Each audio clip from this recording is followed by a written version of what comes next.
Navbharat multimedia में आप सभी का स्वागत है। आज एक बहुत अहम फैसला यानी एक अहम निर्णय हुआ है मराठा आरक्षण पर जो लंबी लड़ाई चल रही है उस पर। महाराष्ट्र सरकार ने मराठा आरक्षण के लिए सकल मराठा समाज की जो मांगे थी उसे मंजूर कर दिया है और उसका अध्यादेश भी जारी किया है। अध्यादेश में जो खास तौर से मांग थी, सगे सोयरे यानी रिश्तेदार, उनको भी इंक्लूड किया गया है, उनकी मांगे मानी गई है। उसके बाद में मनोज जरांगे पाटिल, जो इस पूरे आंदोलन का नेतृत्व कर रहे थे, पदयात्रा लेकर मुंबई पहुंचे थे, उन्होंने भी ये स्वीकार किया है कि आंदोलन अब स्थगित किया गया है और सरकार ने उनकी पूरी मांगे जो है वो मंजूर कर दी है। एडवोकेट मिलिंद पवार हमारे साथ है इस मामले में बात करने के लिए। मिलिंद जी, आपका बहुत बहुत स्वागत है। नमस्कार। आज का अध्यादेश और इसमें जो सगे सोयरे यानी रिश्तेदार, खून के रिश्तेदार, इसमें जो जीआर में कहा गया है उसके बारे में पहले हमारे दर्शकों को बताइए। अभी इसमें ऐसा है कि 6-7 महीने से जरांगे पाटिल ने आंदोलन चालू किया।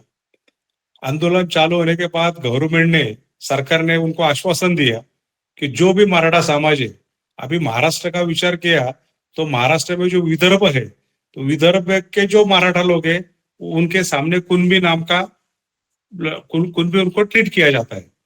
तो जो कुणबी है वो ऑलरेडी ओबीसी में है। तो जरांगे पाटिल का डिमांड था कि जो भी एंटायर मराठा समाज है पूरा महाराष्ट्र का, उनको कुणबी ट्रीट किया जाए। लेकिन शुरू में सरकार उसको मंजूर नहीं थी, लेकिन बाद में अभी कल जो अध्यादेश निकला है उसमें शुरू में तो उन्होंने मान्य किया कि 54 लाख कुणबी नोंदी मिल गई है सरकार को। तो जिनको कुणबी सर्टिफिकेट मिला है उनको सर्टिफिकेट मिलेगा और वो ओबीसी में जाएगा क्योंकि वो कुणबी है। लेकिन बाद में जरांगे पाटिल में डिमांड किया कि जो भी हमारे सगे सोयरे बोले तो ब्लड रिलेशन, उनको भी ट्रीट किया जाए। तो अभी सगे सोयरे ब्लड रिलेशन बोले तो सपोज अभी मेरी कोई सिस्टर है, वो विदर्भ में, और विदर्भ की कोई लड़की महाराष्ट्र में कोल्हापुर में, तो लड़की शादी होने के बाद कोल्हापुर में जाएगी, उसको बच्चे हो जाएंगे, उसके बच्चे बड़े होने के बाद उनको बच्चे हो जाएंगे। तो वो जो रिलेशन है वो सब ट्रीट किया जाएगा सगे सोयरे में, ब्लड रिलेशन में। तो आज के अध्यादेश में सगे सोयरे इंसर्ट होने के बाद एंटायर मराठा समाज सब ओबीसी में आ गया, ऐसा अभी आज ऐसा लग रहा है। लेकिन ये सकल मराठा समाज की बात है, लेकिन शादी की जब जिक्र आपने किया तो ये शादी, इसमें एक है कि सजातीय विवाह यानी खुद की जाति में विवाह, इस तरह से है या क्या है?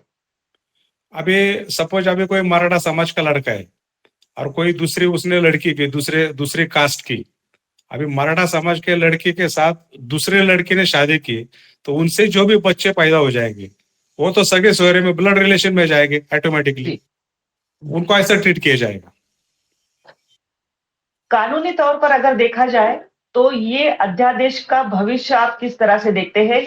अध्यादेश सरकार ने निकाला है, लेकिन इसके ऊपर अगर कोई आपत्ति जताता है और फिर से अदालत की दस्तक देता है तो इसका भविष्य क्या हो सकता है? अभी इसमें ऐसा हुआ कि आरक्षण का तो डिमांड शुरू से था। 2-3 गवर्नमेंट में मराठा समाज को आरक्षण भी दिया, वो नहीं टिका। सुप्रीम कोर्ट में भी उसमें वो नहीं टिक पाया मराठा आरक्षण। तो उसके बाद फिर जरांगे पाटिल में डिमांड चालू किया कि अभी 50% के ऊपर आरक्षण गए हैं, कायदे से तो हमको जो भी मिलेगा वो टिकेगा नहीं सुप्रीम कोर्ट में, क्योंकि that is against the constitution. तो जरांगे पाटिल ने डिमांड किया कि हमारा मराठा समाज कुणबी में एज अ कुणबी ट्रीट करो, क्योंकि कुणबी समाज ऑलरेडी ओबीसी में। तो शुरू में ओबीसी समाज ने उसको अपोज किया, क्योंकि सपोज अभी विदर्भ के जो भी मराठा समाज है जो कुणबी है, सपोज 100 कुणबी है तो वो ओबीसी में। लेकिन अभी एंटायर समाज, पूरा मराठा समाज आएगा तो जब एट द मोस्ट मेरे ख्याल से 4 करोड़ मराठा समाज है महाराष्ट्र में। तो अभी ये सब कुणबी हो गए और कुणबी होने के बाद वो सब ओबीसी में आ गए। तो अभी जो भी अध्यादेश निकला है उसको 16 फरवरी तक उनको नोटिस दिया है कि ये अध्यादेश जो आज इश्यू हुआ है, जिसका भी कोई ऑब्जेक्शन हरकत रहेगा तो गवर्नमेंट को दे दो। तो अभी निश्चित तौर से ये जो अध्यादेश निकला हाईकोर्ट सुप्रीम कोर्ट तक जाएगा, और ये अभी कितना वो कायदे के ऊपर टिकेगा वो तो टाइम आने के बाद ही पता चलेगा। लेकिन पहली प्रतिक्रिया के तौर पर मराठा आंदोलन का ये यश मानते हैं आप? हाँ, अभी तो 50% तो मानना चाहिए, क्योंकि गवर्नमेंट का आदेश निकले वो तो कोई बनावट आदेश नहीं है, खुद सीएम ने दिया है। तो मराठा समाज को कुणबी दिया और कुणबी ओबीसी में ट्रीट होने लगा, तो ओबीसी के जो भी फैसिलिटीज थे, ओबीसी को जो भी सहूलतें मिलती थी, तो ये सब आज मराठा समाज को एज अ कुणबी गवर्नमेंट को देना पड़ेगा।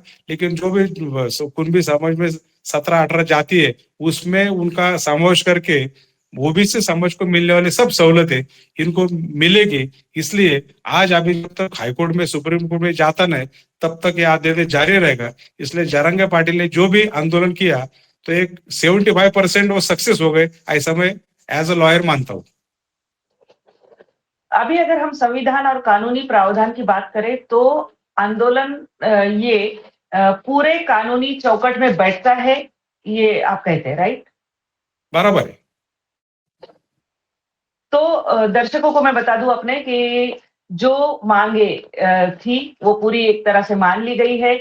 जरंगे पाटिल जालना जिले के गांव से, अपने अंतरवाली सराठी गांव से पदयात्रा के तौर पर निकले थे।